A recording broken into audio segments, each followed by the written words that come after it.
नमस्कार, चंद्रकांत भी भट्ट अमेरिका से। मित्रों, हमारे जो भूपेंद्र सिंह रावल पहले जब बोलते हैं तो मित्रों करके बोलते हैं, अच्छा लगता है।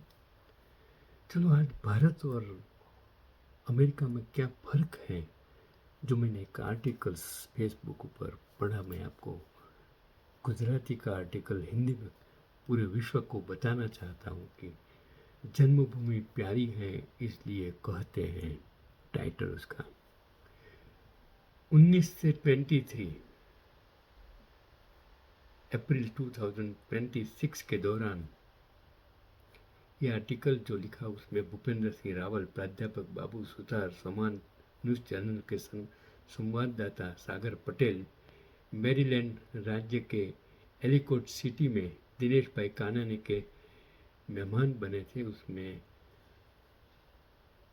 जो हमारे एक्स आईजीपी रमेश भाई सवानी साहब भी थे, जिसका ये आर्टिकल है। तो उस दौरान सागर पटेल ने उनका इंटरव्यू लिया था, रिपोर्टर्स।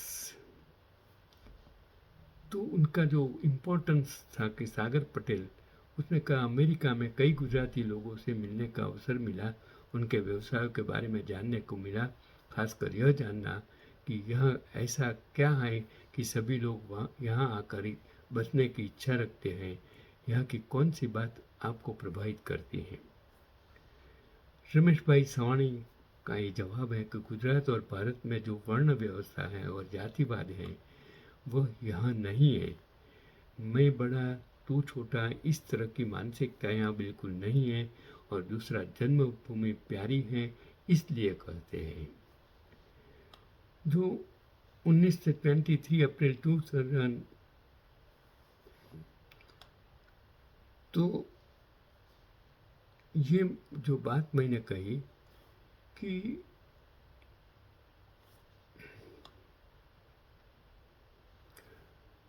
जो पत्रकार हैं सागर पटेल, मैरीलैंड राज्य के एलिकोट सिटी में दिनेश भाई कानानी के मेहमान बने थे और सागर पटेल ने उसका इंटरव्यू लिया था। तो सागर पटेल ने कुछ कहा कि हम अमेरिका में बहुत से गुजराती लोगों से मिलने का मौका मिला और उनके व्यवसाय के बारे में जानने का अवसर भी मिला। खासकर यह जानना था कि यहाँ ऐसी कौन सी बात है सभी लोग यहीं आकर बसने की इच्छा करते हैं। तो ये जो उसका जवाब था कि मैं 2005 में यहाँ आया था, जो भूपेंद्र भाई रावत हैं, उसका कहना है कि मैं 2005 में यहाँ आया था, मुझे यहाँ की साफ़ सफाई अच्छी लगी। इतनी साफ़ सफाई की 2000 to 3000 कारें पार्क हो, फिर भी एक कागज़ का टुकड़ा नहीं मिलेगा। यह सरकार या उसकी संस्थाएं पूरा दिन सब कुछ सफाई करती रहती हैं, ऐसा नहीं है। पर लोग ऐसे हैं कि कचरा नहीं फेंकते। तुम अगर कार में कुछ खाते भी हो तो कार में ही एक डस्टबिन होता है, उसमें ही सब कुछ डाल देते हैं। यहाँ जात पात की कोई टेंशन नहीं है, ऊंचा नीचा यह वेश कुछ भी नहीं है। अमीर या गरीब का भेदभाव भी नहीं है, डिस्क्रिमिनेशन नहीं है। स्कूलों में बच्चे सब साथ पढ़ते हैं, वहाँ अमीरों के बच्चे भी होते हैं और गरीबों के बच्चे भी होते हैं। हमारे वहाँ पहले ही पूछा जाता है कि तुम कैसे हो, किस जाति के हो। ऐसी सारी पंचायत हमारी जगह ऊपर बहुत हैं। यहाँ प्राइवेसी का बहुत महत्व है, इसलिए कोई पर्सनल बातें कोई नहीं पूछता। यहाँ दो अमेरिकन मिलेंगे तो कोई हल्की फुल्की बातें करेंगे और हम एक दूसरे की जाति के बारे में बातें करते हैं और जाति जानते ही हमारा बर्ताव बदल जाता है। यहाँ ऐसा नहीं है। दूसरा, यहाँ 21 साल हो गए पर किसी ने एक पैसे के बदले में रिश्वत नहीं मांगी और मैंने कभी भी दी नहीं। जब आप वहाँ पुलिस को देखते हैं तो आपको डर लगता है, लेकिन अब जब पुलिस यहाँ आती है तो आपको सुकून मिलता है और आप कहते हैं चलो अब हमारी समस्या हल हो जाएगी, अब हमें राहत मिलेगी। इसलिए पुलिस इतनी मददगार होती है और पुलिस हमारे सर कहकर बुलाती है। हमें यहाँ किसी को भी सर करने की ज़रूरत नहीं पड़ती। हम तो पूरी कंपनी के जनरल मैनेजर को भी जॉन कहकर बुलाते थे। यहाँ पूरी तरह से शांति है, एकदम शांति, जबकि यहाँ कितना शोर होता है। सुबह सुबह ही शोर शुरू हो जाता है। मस्जिदों और मंदिरों से त्योहार के दौरान हम बड़े बड़े लाउड स्पीकर लगाते हैं और खूब शोर मचाते हैं। यहाँ ऐसा नहीं है। हम छाछवार जुलूस बारात देखते हैं, लेकिन यहाँ ऐसा नहीं होता। ट्रैफिक जाम की समस्याएं बहुत कम हैं। यहाँ आपको आपके काम के हिसाब से ही मेहनताना मिलता है। वहाँ हमें ऐसा नहीं मिलता। वहाँ आलीशान घर है, लेकिन यह सब कड़ी मेहनत का नतीजा है, न कि टैक्स चोरी का। यहाँ ऐसी कई चीज़ें हैं जो लोगों को अपनी आँख और खींचती हैं। फिर सागर पटेल ने कहा कि आपको भारतीय पुलिस और यहाँ की पुलिस के बीच का क्या फ़र्क नज़र आता है? तो रमेश भाई सवाणी ने कहा, मुख्य रूप से मानसिकता में फ़र्क है। हमारी पुलिस की मानसिकता सामंती है। वर्दी पहनकर वे खुद को राजा समझते हैं, जबकि यहाँ की पुलिस लोकतांत्रिक है। जब यहाँ की पुलिस कोई मेमो देती है तो वे सर कहकर संबोधित करते हैं। वहाँ की पुलिस का रवैया इसके बिल्कुल विपरीत है। हमारी पुलिस ऐसा बर्ताव करती है मानो हम गुलाम हैं। वहाँ भी लोकतंत्र है और यहाँ भी लोकतंत्र है। फिर भी पुलिस की मानसिकता में ज़बरदस्त फर्क है। इस मानसिकता को बदला जा सकता है यदि पुलिस की ट्रेनिंग के दौरान उसके कोर्स और ऐसी समझ उनके विकसित की जाए, तो यह संभव है कि हमारी पुलिस भी लोकतांत्रिक बन जाए और मानवीय भी। लेकिन वहाँ की सत्ताधारी पार्टी यानी राजनेता हमेशा पुलिस का इस्तेमाल एक औजार के तौर पर करते हैं। अपनी सत्ता बनाए रखने के लिए वे पुलिस के जरिए नागरिकों पर जुल्म करवाते हैं। हम यह गुजरात और पूरे भारत में आज देख सकते हैं, लेकिन यहाँ ऐसा नहीं है। 2 दिन पहले एक महिला यहाँ कैपिटल के गेट के अंदर राष्ट्रपति के खिलाफ विरोध प्रदर्शन कर रही थी और वह कह रही थी कि हम ऐसे राष्ट्रपति की बात सुनने को तैयार नहीं है जो बलात्कार करता हो। यह बहुत बड़ी बात है। पास में एक पुलिस वाला भी मौजूद था, फिर भी वह महिला अपनी बात कह पाई। पुलिस ने कोई आपत्ति नहीं जताई।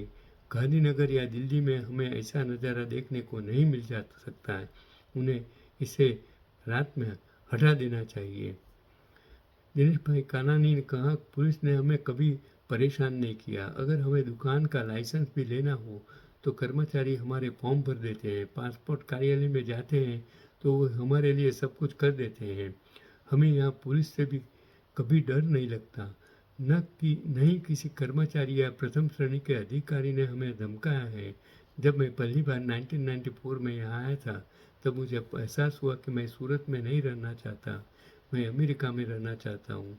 हम अपने परिवार के साथ कानूनी अप्रवासी वीज़ा पर यहाँ आए थे और मेरी दोनों बेटियों ने यहीं शिक्षा प्राप्त की और मेरी बेटी ने जॉन हॉपकिंस रिसर्च हॉस्पिटल में मास्टर डिग्री हासिल की और अब पीएचडी कर रही है। दूसरी बेटी कंप्यूटर साइंस में मास्टर कर रही है।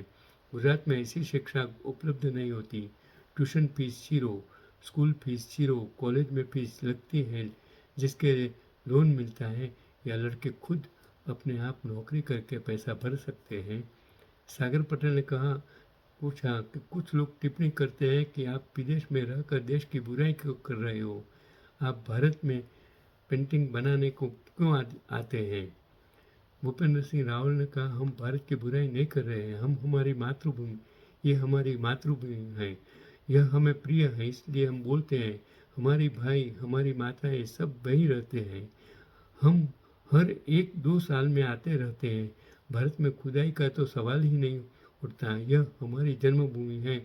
हम इसलिए किस लिए खुदाई कर रहे हैं। मैं वहाँ 48 साल रहा। जब हम वहाँ रहते थे तो हमें उसकी आदत हो गई थी। जब हम बाहर जाते थे तो हमें गंदगी, गाय, कुत्ते सब कुछ दिखाई देता था। हमें आवाज़ें, शोर की आदत हो गई थी। हमें लगता था कि यह सामान्य है। अब यहाँ आने के बाद ऐसा लगता है कि यह सामान्य नहीं है। यहाँ की स्वच्छता, मुझे यह अच्छा लगता है कि यह शांति है।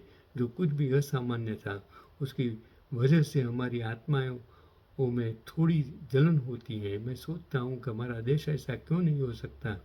हमारा देश इतना साफ सुथरा क्यों नहीं हो सकता? हमारे देश की पुलिस इतनी अच्छी और समझदार क्यों नहीं हो सकती है? इसके लिए हम बोल रहे हैं। सागर पटेल ने कहा कि क्या यहाँ की पुलिस एशियाओं या भारतीयों के प्रति नस्लवादी है? भूपेंद्र सिंह रावल ने कहा कि मुझे तो व्यक्तिगत रूप से ऐसा नहीं लगता। स्क्रैटन में मेरे आसपास बहुत से गुजराती रहते हैं। उन्हें कभी ऐसा महसूस नहीं हुआ कि यहाँ की पुलिस नस्लवादी रवैया अपना रही है। हमारा अनुभव इतना पुराना नहीं रहा है। शायद अगर ऐसी कोई घटना होती है तो पुलिस अधिकारी को जेल की सजा हो जाएगी। इस लोकतंत्र ने ब्लैक लाइव्स मैटर में ऐसा ही एक उदाहरण दिया है। इस समय पूरे अमेरिका में पुलिस इसके लिए माफ़ी मांग रही थी। एक पुलिस अधिकारी ने तो राष्ट्रपति से यहाँ तक कह दिया था, मिस्टर प्रेसिडेंट, अगर आपको बोलना नहीं आता तो चुप रहिए। क्या वहाँ किसी को सज़ा मिलती है? कितने फर्जी एनकाउंटर हुए हैं? पुलिस हिरासत में कितनी जानें गई हैं? किसे सज़ा मिली है? वहाँ हमें शायद कभी सज़ा मिलती है। अगर कोई पुलिस अधिकारी किसी एमएलए के खिलाफ आवाज़ उठाता है तो उसकी ज़िंदगी उलट पुलट हो जाती है।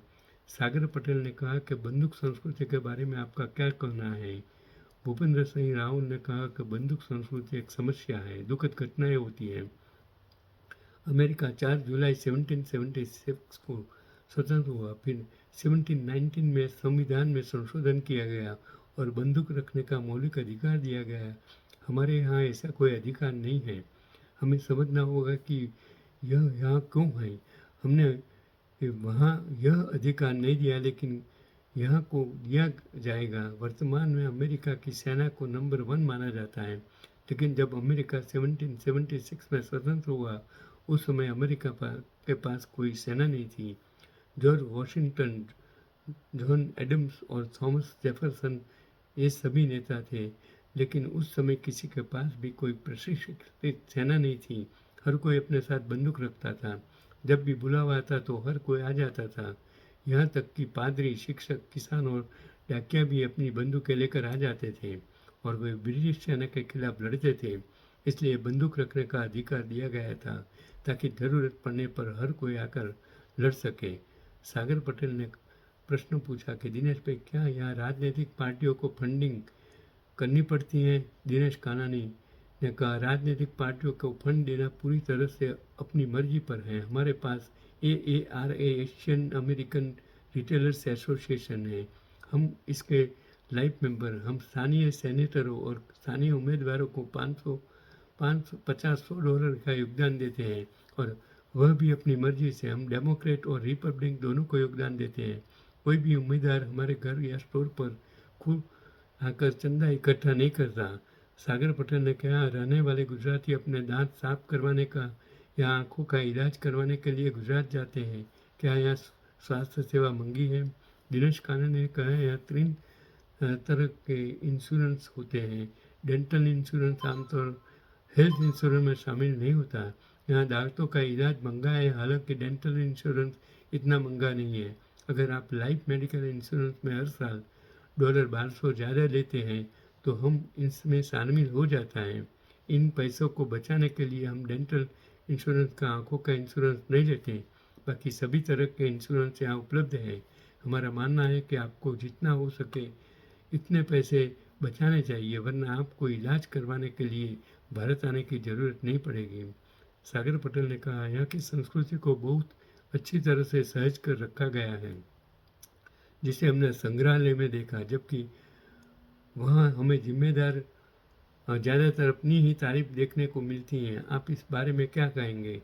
रमेश चौहान ने कहा, हम यानी यहाँ के डियोरा कलाकार अपनी तारीफ करने में मामले में आत्मनिर्भर हैं। डियोरा कलाकारों की जो तारीफ की जाती हैं वह ज़्यादातर गलत होती हैं, ज़्यादातर गपशप होती है, उसमें बढ़ा चढ़ा कर बातें कही जाती है, उसमें सच्चाई कम होती है और कल्पना ज़्यादा होती है। और ख़ास पर इसका मुख्य मकसद आयोजकों को खुश करना होता है। अगर पटेल समुदाय का हमारे लोक कलाकारों का काम है, अगर वे किसी दूसरी जाति का पटेल को चने के पेड़ों पर चढ़ा दे जाते हैं तो उन्हें भी चने के पेड़ पर चढ़ा देते हैं। अगर वे किसी कॉरपोरेट कंपनी में जाते हैं तो अडानी की तारीफ करते हैं। यही उनकी संस्कृति है। वे हवा के रुख के अनुसार घोड़े दौड़ाते हैं। उन्हें सच्चाई की कोई परवाह नहीं होती है। उन्हें सिर्फ अपने पेट की चिंता है। उन्हें सिर्फ पैसों की चिंता है। और इस तरह वे वास्तव में संस्कृति को दूषित कर रहे हैं। पुराने ज़माने में जो कलाकार संस्कृति और साहित्य की बातें करते थे, लेकिन आज के कलाकार तो बस सत्ताधारी पार्टी के चापलूस हैं। इसी तरह लेखक और पत्रकार भी कॉरपोरेट कहानीकारों के चापलूस हैं। और जब कॉरपोरेट कहानीकार उन पर कृपा करते हैं तो वे ऐसे नाचते हैं मानो उन्हें कोई वरदान मिल गया हो। हमारे पास जो साहित्य है वह लोगों की समस्याओं को नहीं छूता। वह तो बस कॉरपोरेट कहानीकारों और सत्ताधारी पार्टी की ही चिंता करते हैं। यह कहा जा सकता है कि हमारी संस्कृति, हमारा साहित्य और हमारी लोक कला अपनी अंतिम सांसें गिन रहे हैं। यहाँ जो मूल अमेरिकन लोग रहते हैं उनकी संस्कृति का एक संग्रहालय मौजूद है। यहाँ अश्वेत लोगों की संस्कृति के संग्रहालय हैं। जिस तरह यहाँ आरक्षण की व्यवस्था है, ठीक उसी तरह यहाँ मूल अमेरिकी लोगों के लिए भी आरक्षण, जैसे यहाँ सकारात्मक भेदभाव, पॉजिटिव डिस्क्रिमिनेशन कहा जाता है। दिनेश कानानी ने कहा, यहाँ जो लोग अल्पसंख्यक जैसे 1% भारतीय, उन्हें भी इस आरक्षण का लाभ मिलता है। कुछ लाइसेंस प्राप्त करने में और सरकारी काम काज में इन्हें इसका फायदा होता है। हमारी गुजराती समुदाय के कई लोगों ने इस सुविधा का लाभ उठाया है। रमेश सवानी ने कहा, यहाँ संस्कृति के संदर्भ में जो बात वास्तव में मायने रखती है वह है हमारा वसुधैव कुटुंबकम का महान और उदात्त विचार। हमें उसे पूरे विश्व को एक परिवार के रूप में देखना चाहिए। पूरे विश्व में जो कुछ भी अच्छा है उसे अपनाना चाहिए और जो बुरा है उसे त्याग देना चाहिए। हमें विवेक और तर्क बुद्धि से वह विचार करना आवश्यक है कि वास्तव में हमारे समाज के लिए क्या उपयोगी है और हमारी नई पीढ़ी के लिए क्या स्वागत योग्य और हितकारी है। यदि हम इस प्रकार एक मानवीय दृष्टिकोण से सोचते हैं तो फिर किसी भी प्रकार के प्रश्न की कोई गुंजाइश ही नहीं रह जाती है। भूपेंद्र सिंह रावल ने कहा कि जो हमारे कलाकार, कवि और लेखक अंधविश्वास की दुकानें हैं, वे अंधविश्वास फैलाते हैं और अवैज्ञानिक बातें प्रचारित करते हैं। समाज को आगे ले जाने के बजाय वे उसे अतीत में वापस ले जाने की बातें करते हैं। वे सभी चाटुकार हैं। यहाँ संस्कृति को लेकर चिंता जताई जाती है। वाशिंगटन डीसी में 50 संग्रहालय होंगे। बाबू सुधार कहा करते थे कि फिलाडेल्फिया में 38 संग्रहालय हैं। वहाँ हमारे संग्रहालयों को देखते कोई नहीं आता। हम मंदिर बनाने में माहिर हैं। कल स्पेस रिसर्च म्यूजियम में विक्रम साराभाई की तस्वीर देखकर हमें कितनी खुशी हुई। हमारे प्रवासी कलाकार इतने आसान फरोख्त हैं कि वे यहाँ किसी गर्मियों में पैसे कमाने आते हैं।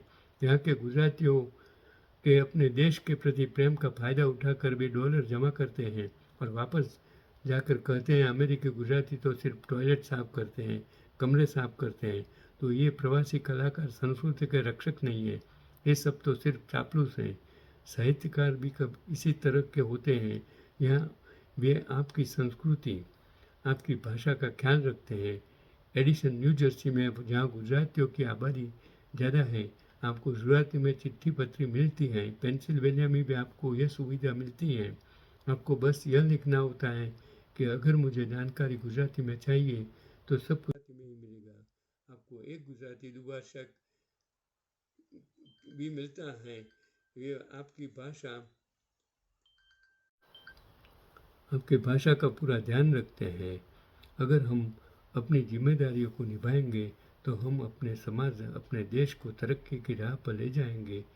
ये जो इंटरव्यू है रमेश भाई सवानी ने 2 मई 2026 को जो फेसबुक वॉल पर लिखा था, मैंने वो गुजराती में था। मैंने सोचा मेरे भारत के सभी लोग जिसको हम चाहते हैं, प्रेम करते हैं, हम हिंदुस्तानी हैं, हम भारतीय थे, हिंदुस्तानी थे, लेकिन हमारे दिल में हिंदुस्तान और भारत का लहू बसता है।